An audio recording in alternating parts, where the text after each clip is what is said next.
मोदी जी जो कहते हैं वो करते हैं, हम जो कहते हैं वो होता है। चाहे 2014 का हमारा घोषणा पत्र हो या 2019 का घोषणा पत्र हो, हमने सारे वादों पर अमल किया है। मैं हैदराबाद की जनता को 5 साल पहले एक घोषणा पत्र टीआरएस ने भी दिया था, जिसको प्रचिन्ह आशीर्वाद मजलिस के भी थे। मैं कुछ सवाल यहां पर छोड़कर जाना चाहता हूं। कल वोटिंग है, मेरी आशा है शाम को केसीआर जी इसके जवाब दें। एक तो आपने 100 दिन की योजना का वादा किया था, इसका हिसाब किताब हैदराबाद की जनता मांगती है। क्या हुआ? 100 दिन छोड़िए साहब, 5 साल पूरे हो गए। उसमें से कुछ भी करा हो तो हैदराबाद की जनता के सामने रखिए। एक सिटीजन चार्टर आप देने वाले थे, उसका क्या हुआ? सिटीजन चार्टर छोड़िए, इसका पहला पृष्ठ भी तैयार नहीं हुआ है अभी।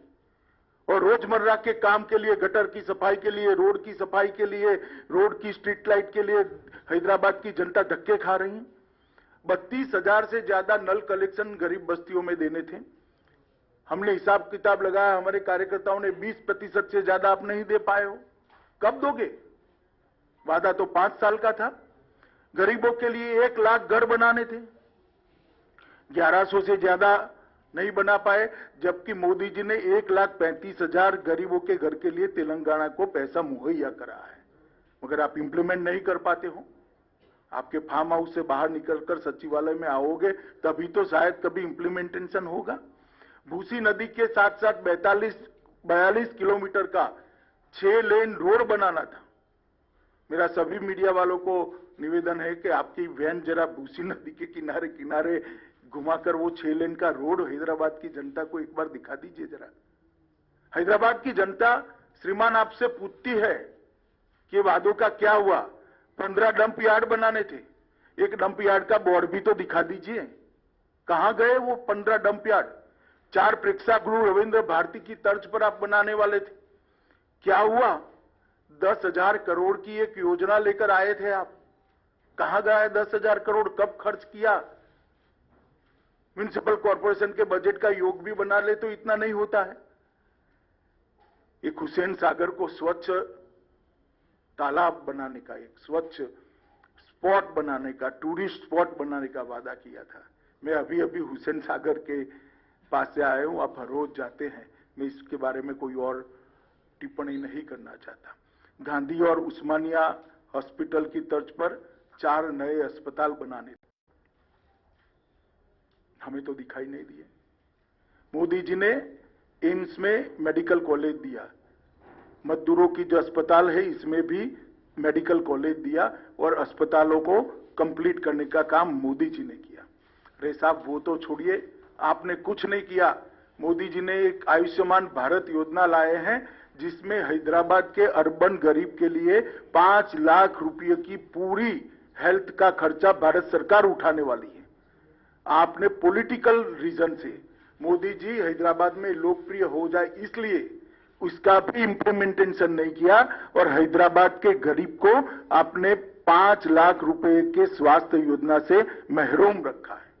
आज हैदराबाद में कोई भी गरीब बीमार पड़ता है तो उसको 5 लाख रुपए की दवाई नहीं मिलती, ऑपरेशन नहीं करा पाता, अपने बूढ़े माँ बाप का, अपने छोटे बच्चे का इलाज नहीं करा पाता। क्या बिगाड़ा है इन लोगों ने? मोदी जी की पॉपुलैरिटी तो वैसे ही केसीआर साहब होने वाली है। भारतीय जनता पार्टी की सरकार ने हैदराबाद और तेलंगाना के लिए काफी कुछ किया है। हैदराबाद मेट्रो प्रकल्प 16,000 करोड़ की लागत से, जिसको 30 किलोमीटर लंबा बनाया, इसका उद्घाटन प्रधानमंत्री जी ने ही किया। प्रतिष्ठित शैक्षणिक संस्थानों की स्वीकृति की, 4 बनाए हैं। Biodiversity research centre Hyderabad, centre for innovation for defence excellence Hyderabad, ऐसे 4 बनाए हैं। 40,800 करोड़ की इंफ्रा योजनाओं की घोषणा हम पहले ही कर चुके हैं, जिसमें हैदराबाद बेंगलुरु राजमार्ग, हैदराबाद विजयवाड़ा राजमार्ग, शहरी क्षेत्र के विकास के लिए अमृत मिशन लाया। ग्रेटर हैदराबाद नगर निगम में 3.30 करोड़ मूल्य के 2 पार्क विकसित किए गए।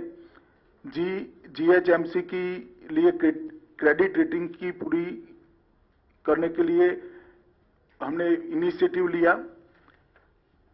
सबसे बड़ी बात हैदराबाद शहर के गरीबों के लिए।